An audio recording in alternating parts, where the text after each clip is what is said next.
राजनीति breaking news शामिल कंदासीं। घोटकी वेझो सखर मुल्तान मोटरवे ते अफ़सोसनाक हादसो पेश आयो, जंहिंजे नतीजे में हिक ई घर जा 5 माण्हू अजल जो शिकार थी विया आहिनि।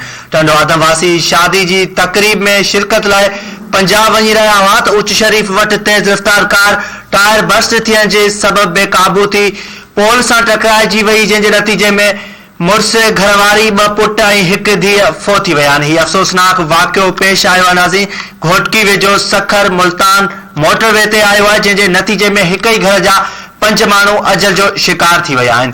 टंडो आदमवासी शादी जी तकरीब में शिरकत लाइ पंजाब वञी रहिया हुआ त उच शरीफ वटि तेज़ रफ़्तार कार टायर बस्ट थियण जे सबबि बेकाबू थी पोल सां टकराइजी वई, जंहिंजे नतीजे में मुड़ुस, घरवारी, 2 पुट ऐं हिक धीअ फोत थी विया आहिनि।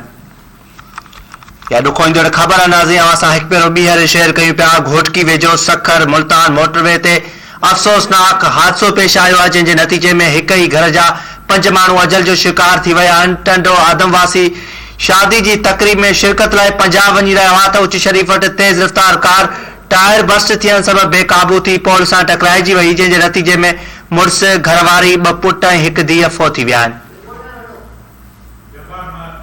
इन हवाले सां अपडेट मालूम कंदासीं। असां सां टेलीफोन लाइन ते मौजूद आहे घोटकी मां धरती न्यूज़ जो रिपोर्टर जब्बार महर। जी जब्बार, आगाह कजो, ही अफ़सोसनाक वाक़ियो पेश आयो आहे।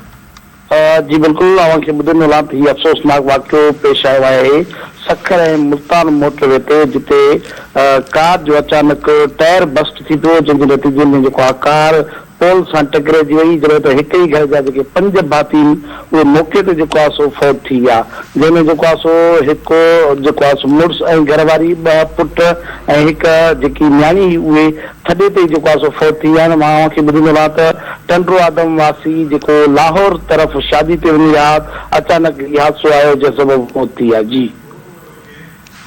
वरी महिरबानी जब्बार महर तफ़सील ॾियण लाइ।